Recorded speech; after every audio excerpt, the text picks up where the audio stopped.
when you were born, waited for you to come back from the nursery, and you didn't come back. And there's probably some of this I've never told you before, but we waited for the doctor to come in, and he came in and sat at the end of my bed with a stack of paperwork about this thick that he had printed off of the internet to tell me about your condition. And he said that you had Tetralogy of Fallot and that you had congenital heart disease. And I think my heart hit the floor. As a mom, obviously I'm scared to death, and they told us that when you were 6 months old, you were gonna need open heart surgery. They sent us home with oxygen tanks and all kinds of things. So for the first 4 weeks of your life, I slept in the living room floor with you, and you were hooked up to all these monitors, and you had oxygen, and you had a little pulse ox on your finger. And every time that thing would go off, it would scare me to death because you couldn't get below a certain number. And then when we went for your 4-week checkup, your oxygen levels were in the 30s. So the doctor said, we have about 24 hours to find someone to operate on you. So you weren't gonna make it to your 6-month surgery, so they had to do it then. They handed us 3 doctors' names and said, go to UNC Chapel Hill and literally walk the halls and find these doctors. And so that's what we did. We were lucky enough to find a doctor, a very awesome doctor.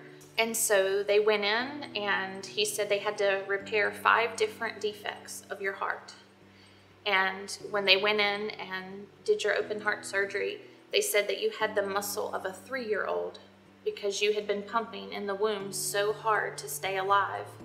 So they actually cut out some of your muscle because it was so big.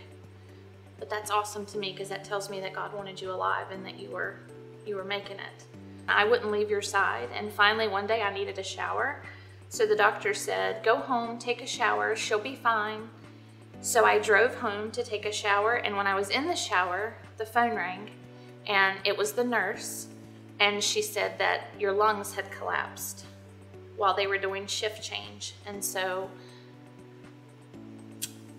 I wasn't sure that you were gonna make it, and so I got out of the shower with wet hair and got back in the car, and I remember driving down the road, and I remember the sunroof in the car, and I remember just praying to God going, just keep this baby alive, just keep her alive, keep her alive. And I remember crying and looking up at the sky out the sunroof, and there was this huge cloud in the shape of an M for your name. And I will never, ever, ever forget that moment. That was like God saying, she's gonna be okay. She's gonna make it. And you did. You're still with me. 3 surgeries later, but you're still with me. You are my why. You are my why. You've been my why since the day you were born, and you still are.